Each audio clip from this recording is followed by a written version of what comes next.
have to move a few things out of the way here. Let's see here.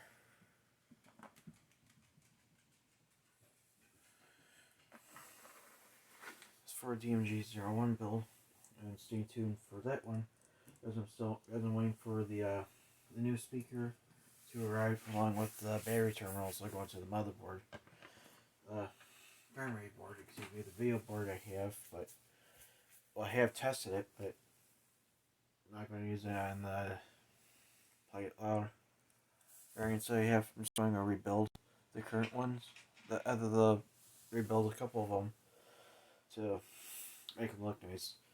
So I'm going to be doing an unboxing video, live stream, excuse me, of the items I received from DigiKey to make specific prototype boards I've been thinking about that I designed earlier, like one for the Compact Portable 1 system, another one for the keyboard connector for the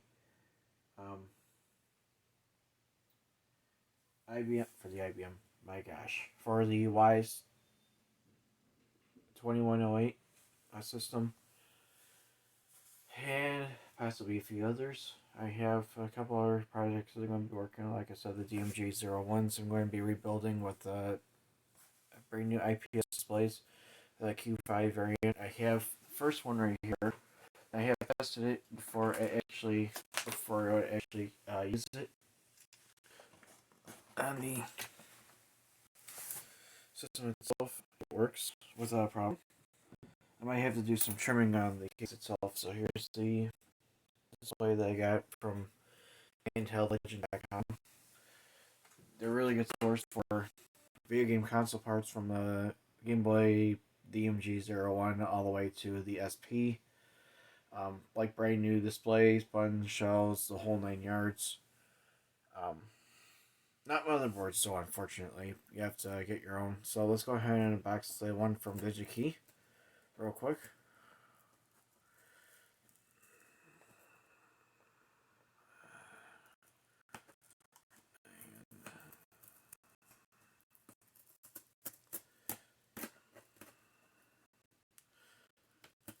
And of course, I have to lock my address on here for privacy reasons.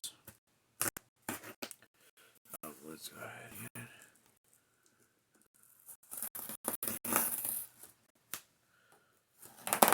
I should block the tracking number, but oh well.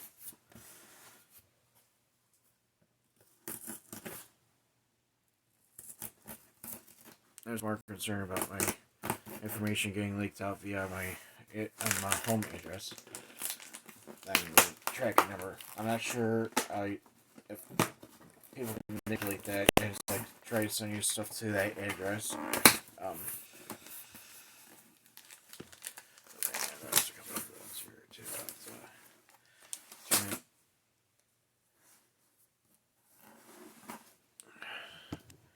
Try to turn this way. There we go. So you can pull for it. There we go. Okay. Let's go ahead and flip it back over. This is the packaging material that they use. I can't complain. It's fun. It's fine. Let's see here. So I got all that out of there. Let's go ahead and move that out of the way. Let's see here. What we got here are the jack 4P 4C Unshield ones. This will be the prototype board I'm going to be using when we convert the 4P 4C jack to the DIN 5 style jack, so I can hook it up to my KVS switch box. Let's see, you got some generic diodes here. That's going to be for the compact board. I got a DIN 5 connector here. It's going to be for the, like I said, actually I got two of them. The reason why I got two of them is because, just in case if it doesn't work for the one, or in case if the DIN 5 on the one motherboard doesn't work, for example, I could use that. These are the DIN 5 connectors right here. So it could also be used as a MIDI port, keyboard port, or whatever. And this is the 4P4C. Basically like an RJ style connector, RJ10, RJ11. So we got those out of the way. The 12-pin header, that's going to be for the compact board. I'll be redesigning it with a newer version of it because the one that I have at the moment is a little bit flaky. And then I got a couple of these boards here. If I can actually get the darn thing open, there we go. Yeah, I got a couple of different boards here. Actually, they're both pretty much the same size, so so these are the blank PCB boards that I'm going to be using. This one's going to be for the 4P4C. This one here is going to be for the EJ card, internal card. So I'll be putting that one aside here. Oh, where did I put that other one? Here we go. So I might as well do all these today while we're at it. Then I got 10 PF capacitors. 10 NF capacitors, excuse me. 103. Ceramics. That's all for this box except for the invoice, which I don't need. Except, well, they always send the invoice, so you know, like, how many items you have ordered. Let's see, I ordered 2 of the DIN 5 connector headers, receptacle header, excuse me, and then the one of the 4P4C, and then one of the 12-pin header for the. So I'm going to set all that there, and then 2 of the breadboard general purpose one. The diodes, and then the capacitors. So that's all for that. And then there's this one right here that I got from shopgoodwill.com. Very good site for designing, for purchasing like goods like video game consoles, computers, basically anything. It's pretty much like eBay, except it's a challenge for some of them. Well, I wouldn't say a challenge, but the site is a little bit different from the eBay.com. eBay.com, it gives you like the up to date, like for example, there's an hour left or something.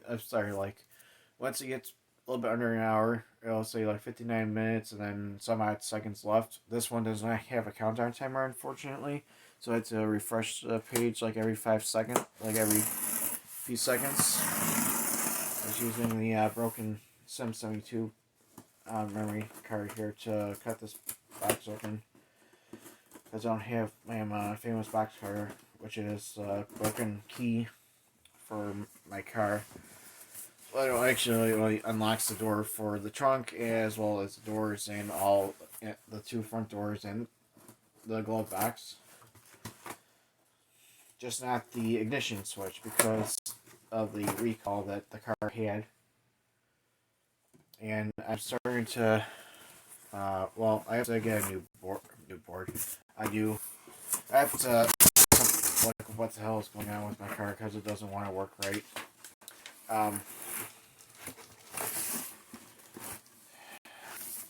Yeah, apparently they plan to save 2 box here.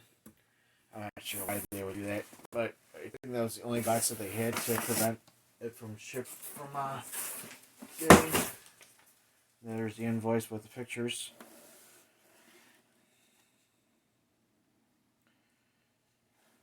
Just AMD 64-bit retired 64-bit, excuse me.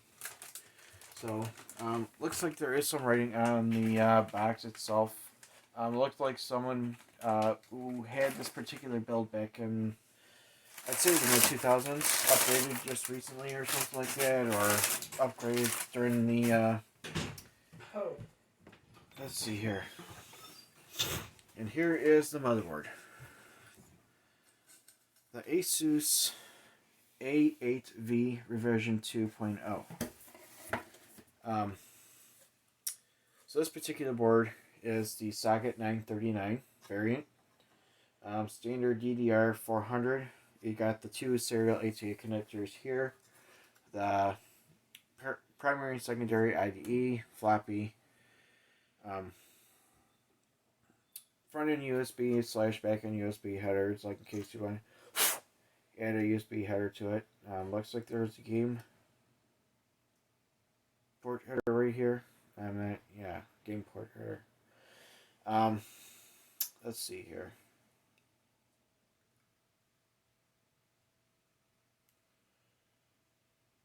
So it looks like there are silk screens right here for the COM2, as well as the SATA RAID, SATA RAID 2 right here. A SATA RAID, excuse me, right here.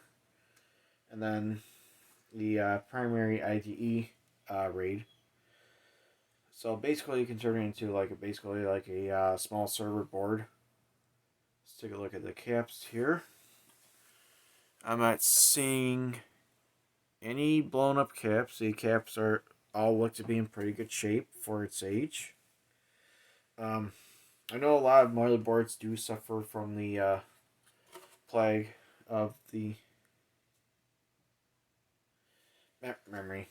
My gosh, of the capacitor plagues. Some motherboard manufacturers use cheap crap ones. Let's take a look at the memory here. See how much it is per stick here. I can't make it out. Doesn't even say on here. All it says just a kit of 2. It doesn't say the exact size on here. Oh, 1 gigabyte. So it looks like this thing has 4 gigabytes worth of RAM in here. Maybe 2 or 3. I was off. 3. So 3 gigabytes of RAM. Not bad for M4. I'm sorry. Not bad for a socket 939 motherboard. Let's go ahead and reinsert the memory. So this motherboard will be used as either... I can actually put this stick in the right spot. There we go.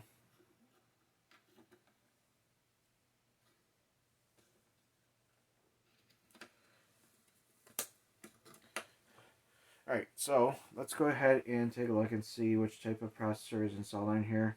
Let's see, this thing is a little bit weird. I haven't seen anything.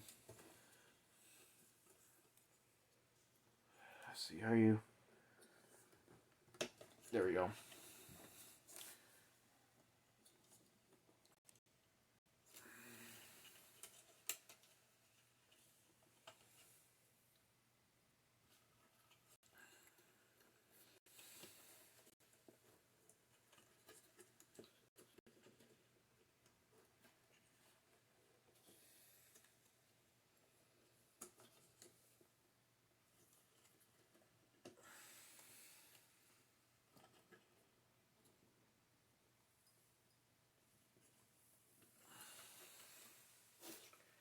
Okay, this is going to be a pickle to remove this stupid thing.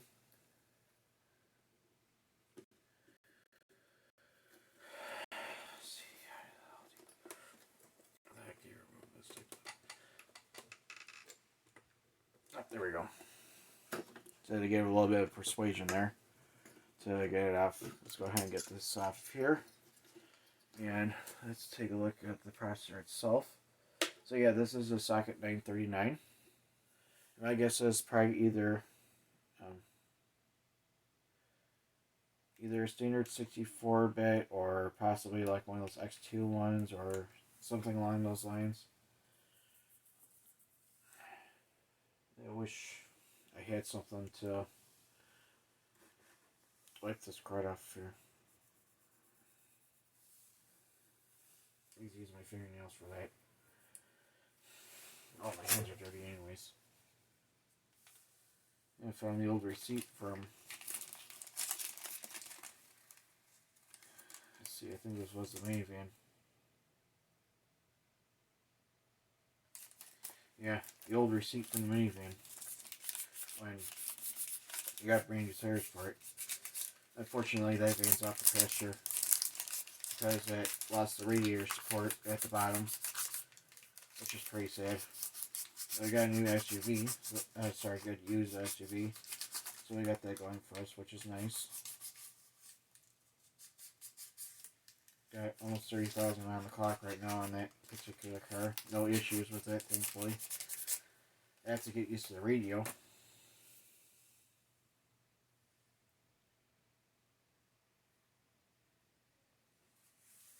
Okay, so the processor itself is AMD Athlon 64 3000. It says ADA 3000, DAA 4BP. So my guess is like an AMD Athlon 64 3000 plus or something like that. So possibly like around let's see, a 3000 plus. That would be about. I have to look that up again because I'm not really I'm not quite sure of how. Oops, I think I got this thing in the wrong spot.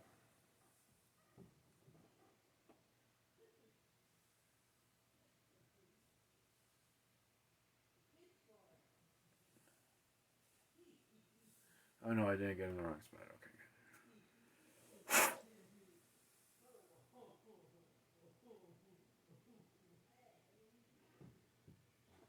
Okay. Okay, I did insert it the right way. Okay.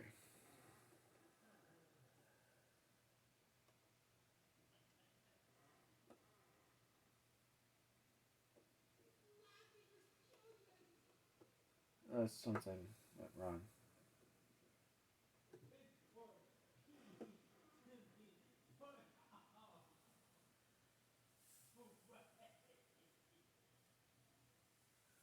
That's funny. I am inserting it the right way, aren't I?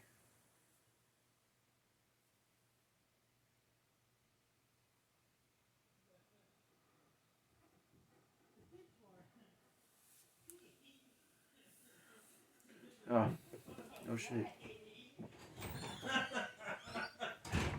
I almost put it on backwards. So it's got about 3 GB worth of RAM installed on this particular board, so it's not bad for, like I said, 64-bit processor. I'm not sure which particular chipset it has. I think it has a VT800 installed. On the 8237R, I believe that is the um, SCSI controller. SCSI. Serial ATA controller. So let's look it up some more and see real quick. Just to clarify. Um, it looks like they update to Sabertooth P67 motherboard. The original owner.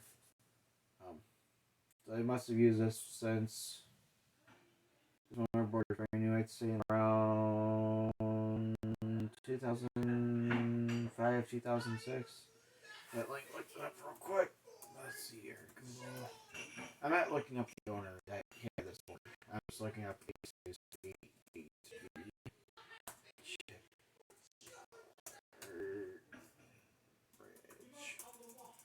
Actually, look at those specs.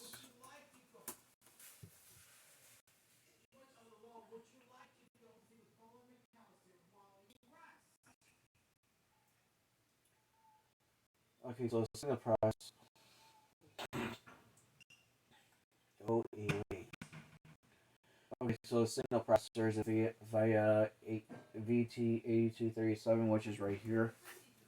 That's the signal processor. I believe that's the um, sound signal processor, but I digress. Let's go ahead and take a look at the specs here. Alright, so it's a. Okay, so that's the south bridge. The north bridge is right here. It has this Asus SainSick on it. So that is K8T800 Pro. I'll have to look it up and see if it is supported for Microsoft Windows 98 SE. And if so, that'll be like the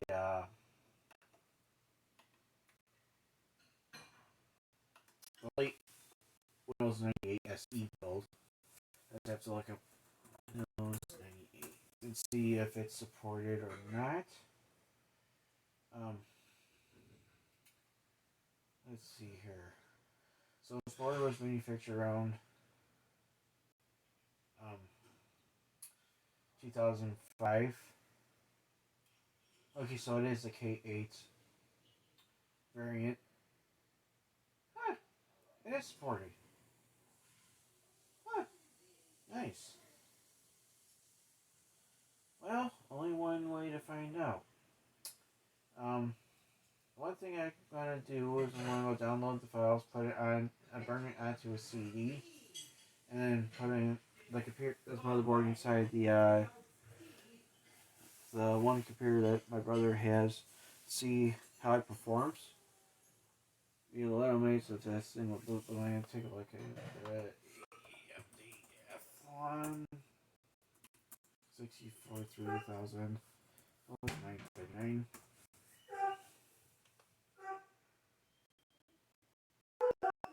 Let's see here. Refresh my memory. Um, ADA 3000. Let's see here. ADA 3000. ADA 3000. DA 3000. Put too many zeros there. ADA 3000. DAA for PP. DAA. DAA for PP. There we go. Let's see here. It's probably 1.8 gigahertz. That's no big deal. Yeah, 1.8 gigahertz. Well, that's not a big deal. I mean, it has a bunch of instructions, so I can probably install Windows 10 on this machine, on this particular board, if I wanted to. But I'd rather get the exact. I'd rather run something much older and see how it performs, like Windows 98 Second Edition. Um, it's only have one stick of RAM in there, 512 megabytes, should be enough for Windows 98 anyways. Um, Anything higher than that, then it'll be XP or 7 or 10.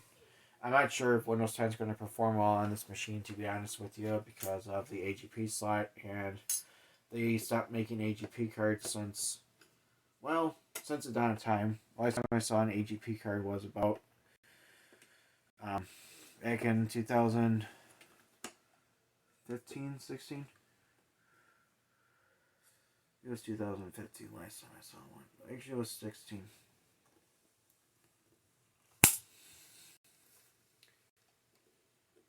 And yes, I'm going to add heat shrink compound in here, but unfortunately, I don't. My finger's stuck in the damn thing.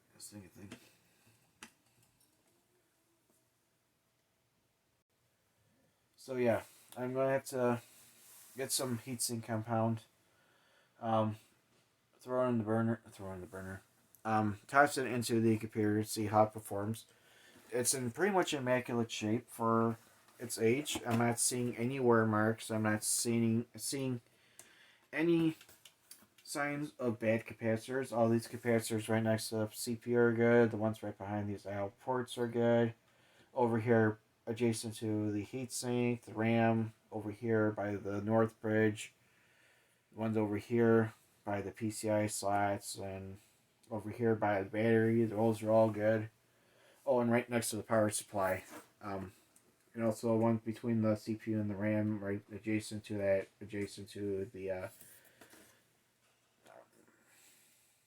fan right here. This fan controller, one right behind the CPU. These two right here. What's one adjacent between all three, the primary power supply and the RAM slots, and one adjacent to the power supply connector. Those all look good. I'm not seeing any signs of leakage or any bulging caps or anything else along those lines. As I know, some of these boards actually did plague a lot of capacitor issues, like the 8-bit motherboards. Those things were notorious for leaking capacitors. Um, the same with the original Xbox, the 1.0 or 1.5 systems, minus a little bit of the 1.4 that use the Panasonic. It's either Panasonic or Rubicon. I think Rubicons were the ones that were notorious for leaking. Um, and the Panasonic ones that run my 1.6 system, those are still good. Um, and some of those do require that particular. The 1.6 mile requires the clock capacitor for it to work properly. Um, so the only thing I have to do is replace this clock battery here. Let's go ahead and pop that out here just in case of it. Let's take a look underneath. Actually, the battery didn't leak at all. Huh, batteries made in Japan. They do make pretty darn good batteries over in Japan. For the clock batteries. And I know a lot of times they'll be like spewing out. They're not as prone to leaking, but they do take a serious amount of neglect to get those things to leak. I've actually seen worse on a computer that I had in the past. When the clock battery did in fact leak, and it caused a bit of um, discoloration on the CR2032 battery holder. So stay tuned for the project builds I'm going to be working on. One of which is the board that I'm going to be rebuilding for the compact portable one for the trying to think here, for the EGA card. See how it performs, and then build the other board for the Wise computer. And just in case you guys don't know, Wise was once upon a time one of the computer companies. It wasn't until I'd see the late 90s, early 2000s, or maybe in the 2000s that Dell bought them out. And they're using the Wise variant for those little computers that are like this big.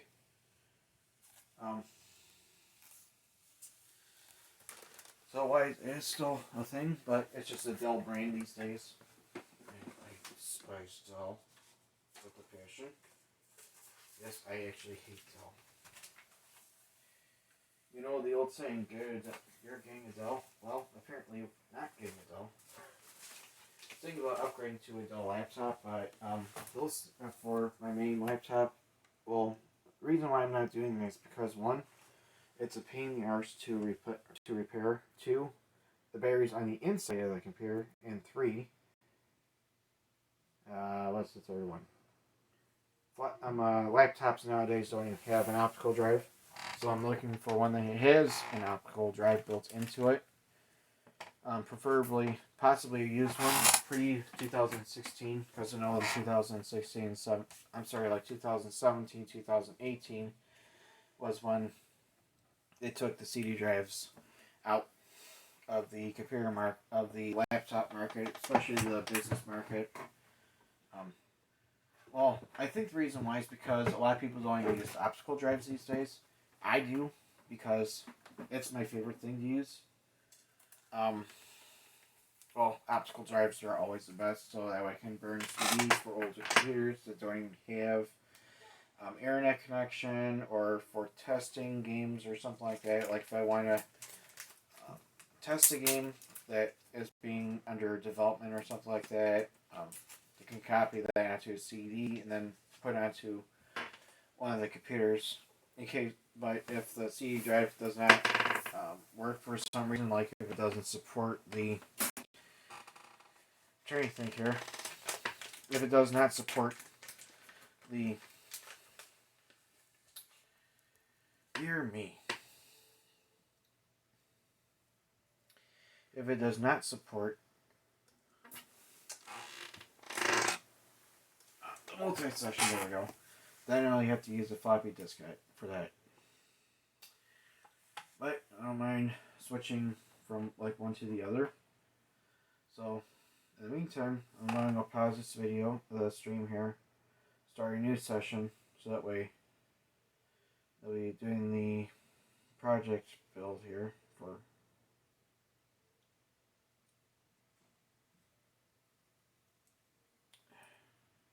Now, if I can just figure out how to insert this thing in here.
Alright, so I have to stop this for now, and then I'll start up a new session.